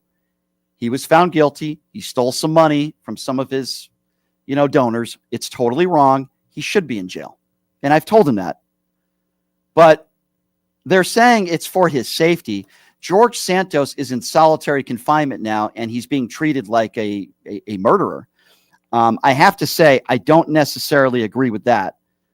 And apparently he's in a cell 24 hours a day, and he's only allowed to get a shower 3 times a week. Well, I would imagine he probably only took, that might be more showers than he took. So that might be okay. But being in solitary confinement 24/7, he's got to be losing his mind. And again, I'm not defending what George Santos did, but I try to be fair with people. I didn't like the way Michael Avenatti was treated. He was in Gestapo's cell in Manhattan. And I used to talk to Michael Avenatti all the time. He did some very bad things. He stole money from people, and he did some bad things. But there are people that, like, for example, Ghislaine Maxwell. Could somebody please explain this to me?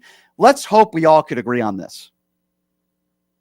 As bad as the financial crimes of Michael Avenatti and George Santos, should they be treated worse than Ghislaine Maxwell? I think we all could agree no. That's the point that I'm trying to make. 702-221-7283 is the number to call. Let's go to Graham. Graham is next up on PTL. Hi, Graham. Hello, I'm just calling to tell you that you made a small error, that Gavin Newsom is on Colbert tonight. He's not on Kimmel. Okay, well, I was going by what my producer told me. So if that is incorrect, then it's incorrect. Numchuck, we have a caller on the line that's saying that Gavin Newsom is going to be on Colbert tonight, that he's not going to be on Jimmy Kimmel. So that might have been some misinformation that I got. And if I did get that misinformation, I apologize. Thank you. Okay. 702-221-7283 is the number to call if you would like to be a part of the conversation. Again, 702-221-7283 is the number to call. All right, let's see here. Who are we going to next? Let's get back to the phone calls, and let's go to Veronica. She calls herself Veronica 2.0. That's interesting. Hi, Veronica. Hi, it's Betty Veronica. That's okay. First, I just want to thank you and applaud you. And I think another member in the chat made the same comment, that we appreciate you letting real people call in instead of just always having to hear the host. Not that we don't like to hear what the hosts have to say, but this is very important that we need to speak. And I just did not realize the thing about George Santos being in solitary confinement. Yes, he was a total liar, and I'm sorry, I think he really did boost Bo and Yang on SNL, which I'm sorry, every time I see him, I think of George Santos. It's so weird, though, because a few months before George Santos went to jail, we had a lot of private conversations.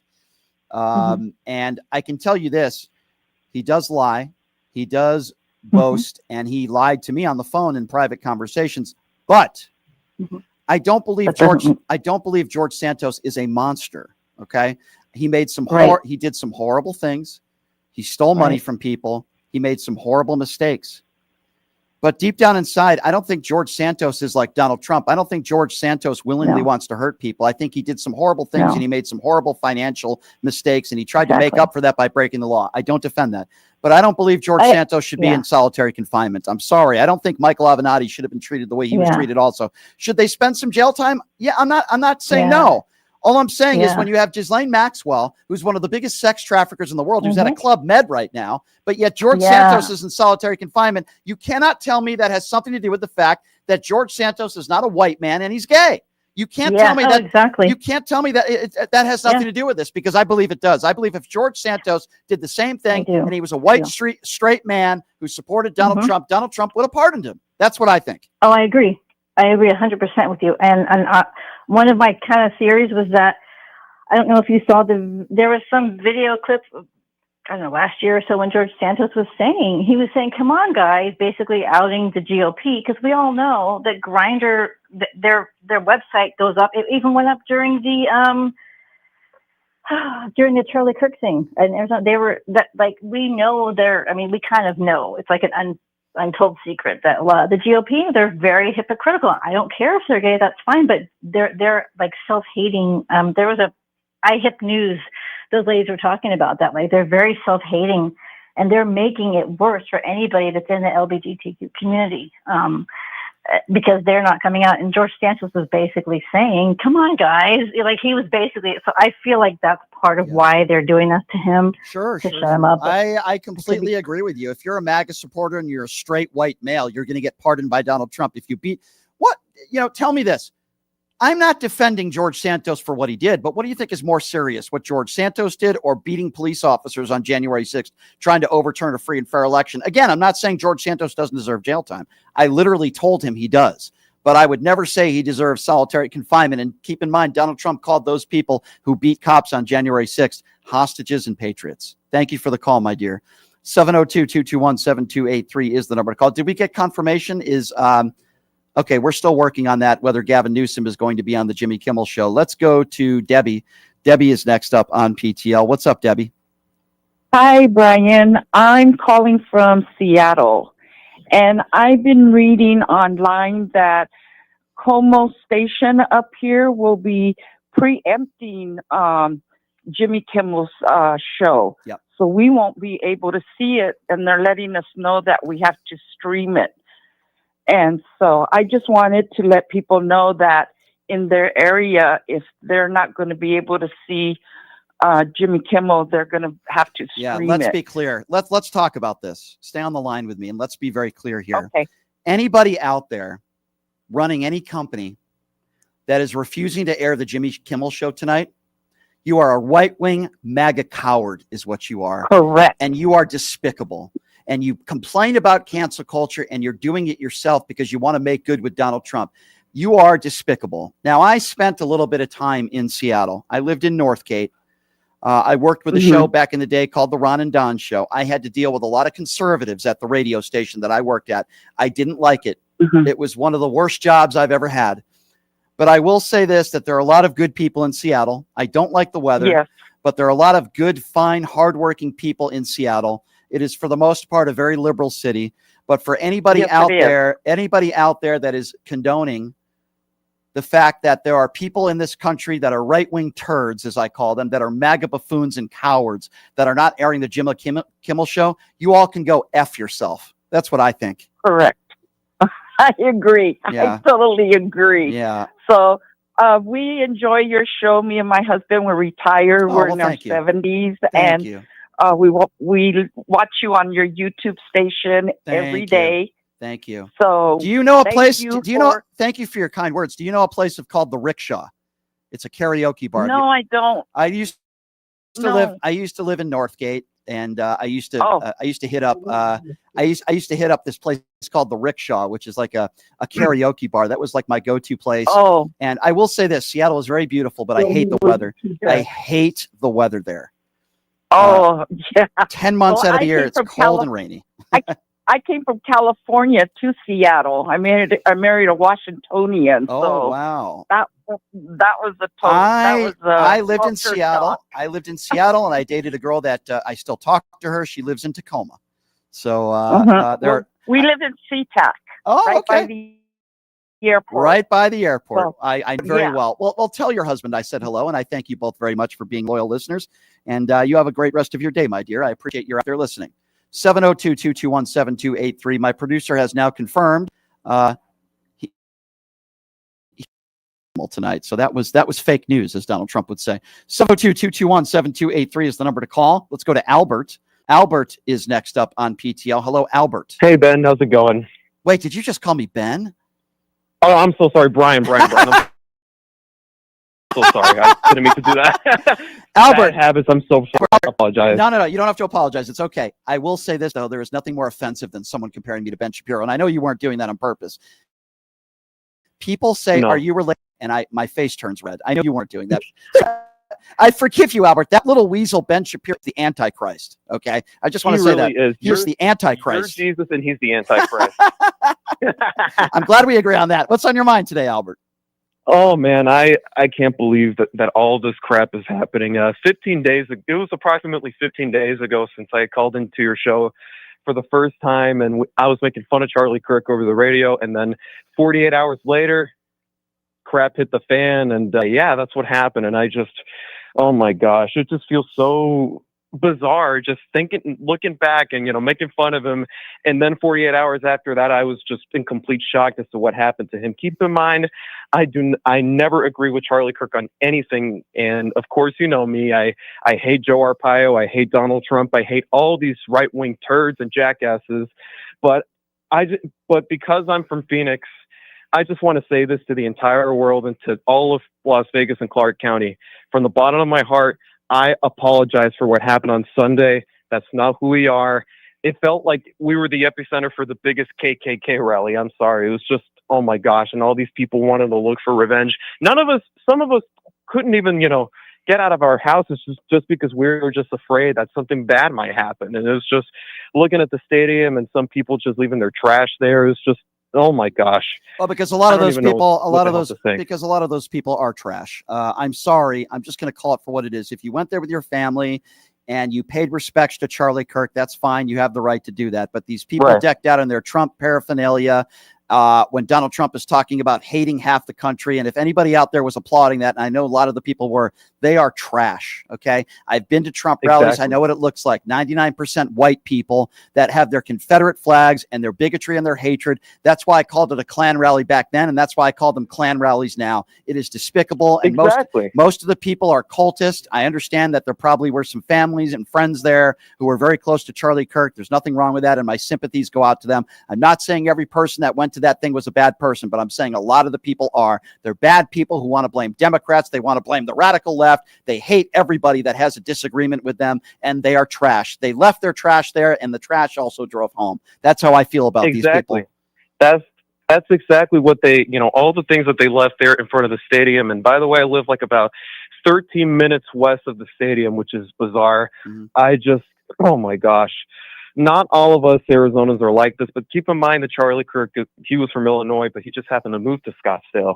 Oh my gosh, the fact that people are actually, condoning what Trump said, but that he hates all of his enemies is just, you know what? I shouldn't even say unbelievable. It is believable because this is the rumpy dumpy chump that we're dealing with here in the United States of America. And I just, oh my gosh. One of my buddies told me that he found like about 3 people with suits and they all had tattoos of the Ku Klux Klan. Tattoos of the Ku Klux Klan. Yeah, but they want to say it's the Democrats. The Democrats created the Ku Klux Klan. The Democrats, it's the Democrats. Yeah, name me some Democrats that right now are members of the Ku Klux Klan. Guess what? David Duke endorsed Donald Trump. Mark my words. I'm not saying that every racist, I guess the point that I try to make on this show is if you voted for Donald Trump, it doesn't mean you're a racist. But if you're a racist, you definitely voted for Donald Trump. Thank you for the call, my friend. 702-221-7283, the number to call. Let's go to Boston. Let's go to John. Hey, John, what's going on, man? Hey, how are you? Good to talk to you after all this crazy chaos. How about that Noma? How about that Noma Garcia? I'm sorry. I love your Boston accent. I'm sorry. Go ahead. Unfortunately, he got injured and they traded him. But Yes, they back did. in 04. Yes, they did. Noma. How about that, was Mo a good Vaughn? year. How about that, Mo Vaughn? All right. I digress. I remember that too.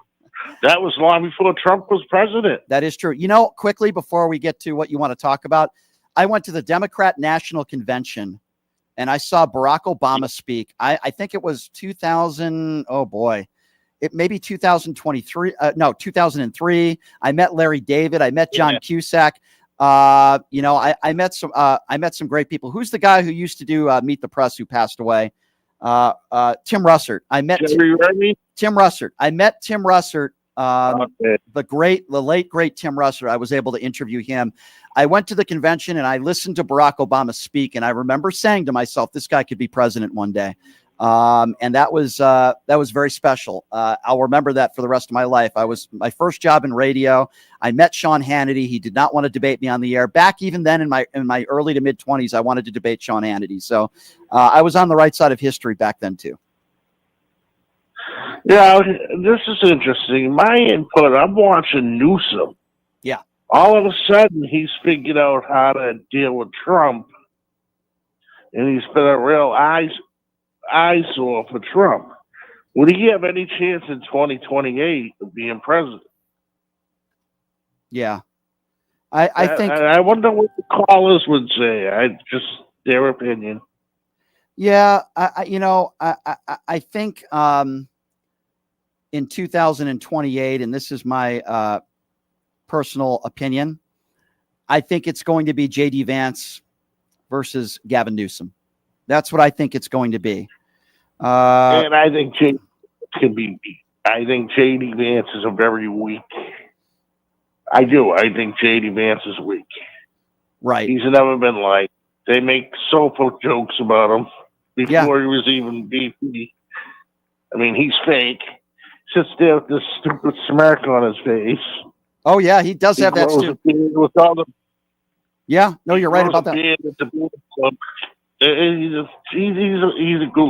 He says he was a Marine. He sat behind a desk in the Marine Corps. Yeah. He lied to say he was in combat, and they found out he sat behind a desk in the Marine Corps. Yeah. So, I mean, he served, but he didn't. He did serve. He did serve.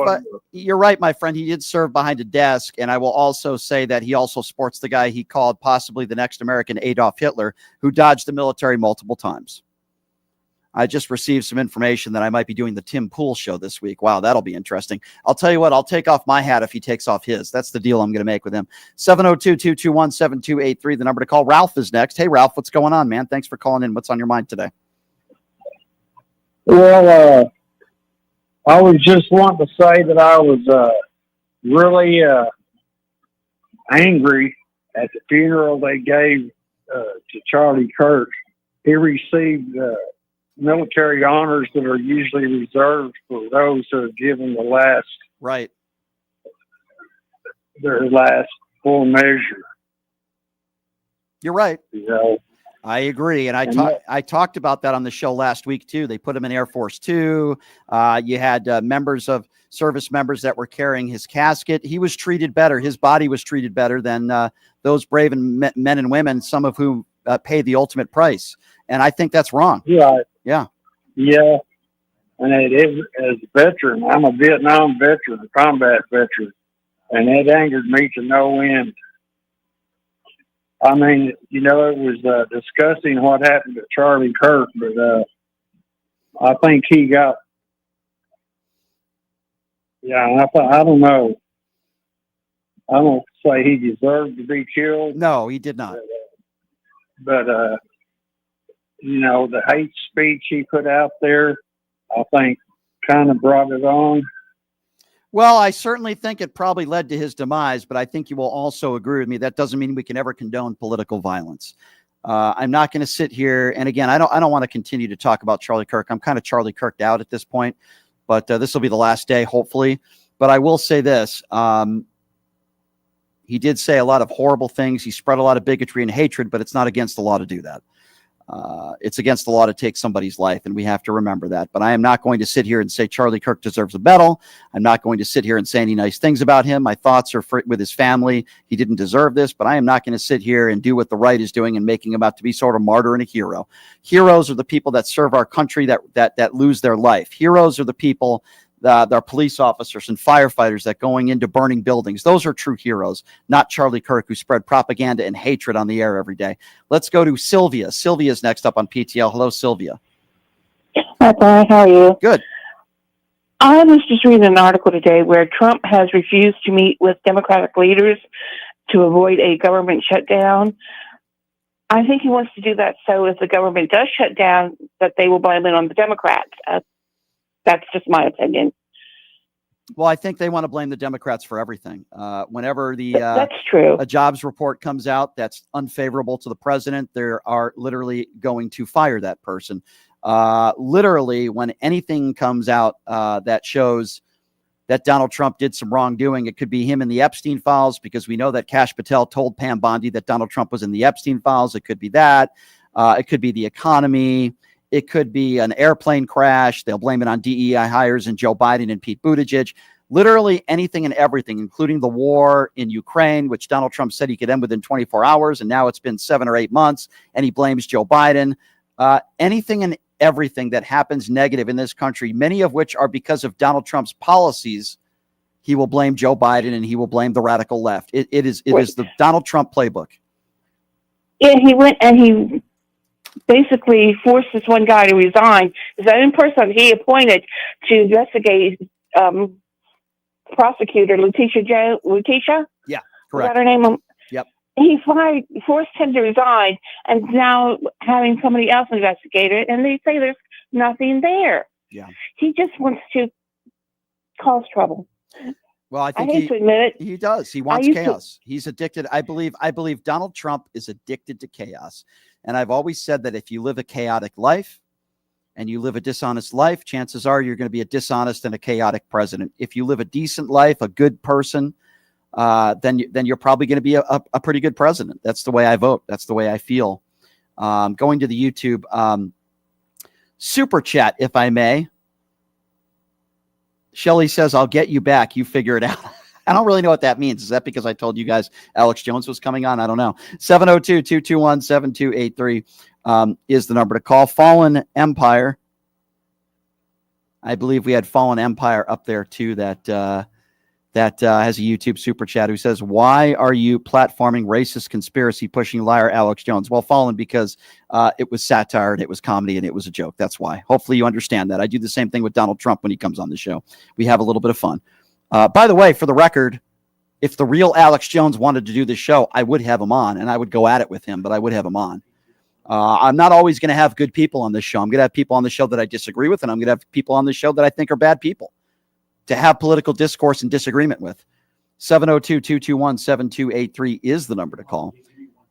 If you'd like to be a part of the program, let's see. Let's go to Kim. Kim is next on PTL. Hi, Kim.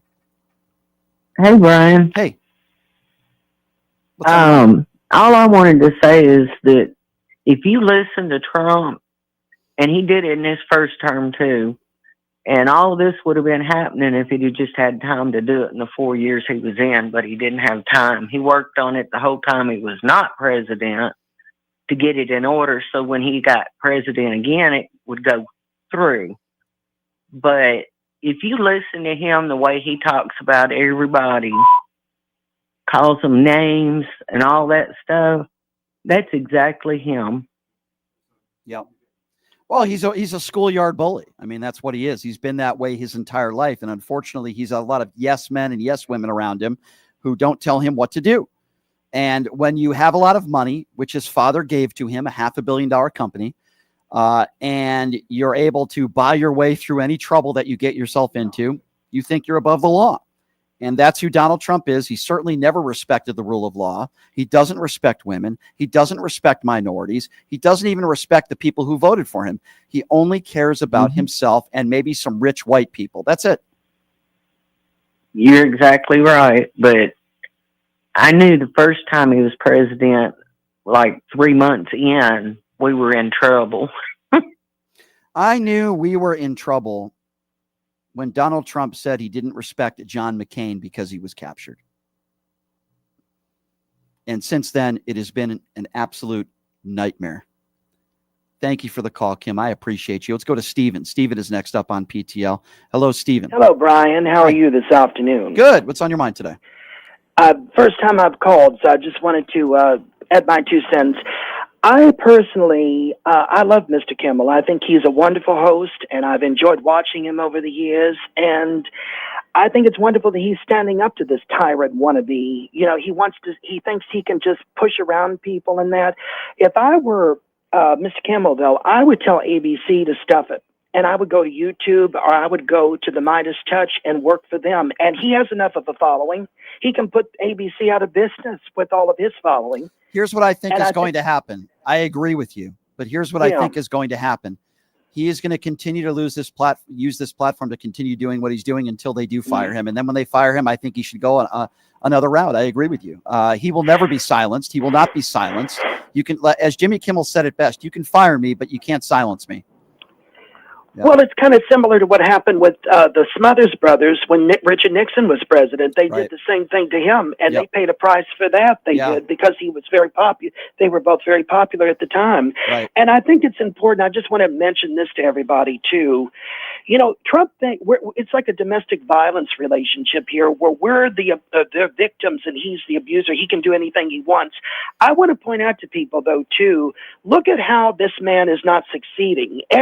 We've been protesting. Our protests are mattering right now.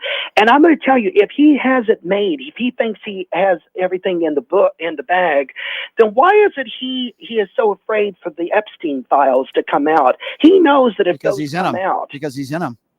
Oh, yeah, exactly. And so the point is with that is, you know, he thinks if he thinks he's so above the law all the time, why doesn't he want these to come out? Even though he's in it, he doesn't care what we have to say. Listen, it's so obvious. For example, I don't know if you saw the Kash Patel hearing that took place. Oh, yeah. yesterday. So Kash Patel was asked 5 or 6 times over and over again, did you tell Pam Bondi that Donald Trump is in the Epstein files?